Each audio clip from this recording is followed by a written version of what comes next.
ఎక్కడ దరిద్రం ఉన్నా ఈ స్తోత్రాన్ని చదువుకుంటే వాళ్ళకి లక్ష్మీదేవి యొక్క కటాక్షం కలుగుతుందని లక్ష్మీదేవి యొక్క అభయం.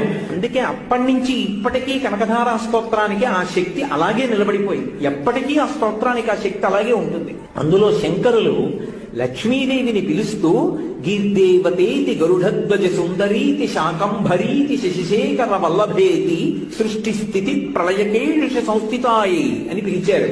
అమ్మా, నువ్వు గీర్దేవతేతి, బ్రహ్మశక్తి అయిన సరస్వతి నువ్వే. గరుడధ్వజ సుందరీతి, గరుత్మంత వాహనం మీద వెళ్ళేటటువంటి శ్రీ మహావిష్ణువు యొక్క శక్తివి నువ్వే.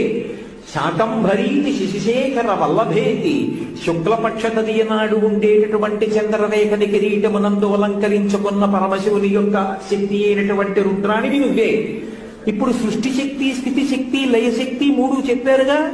మళ్ళీ ఇప్పుడు శాకంభరీతి అన్న మాట శంకరాచార్య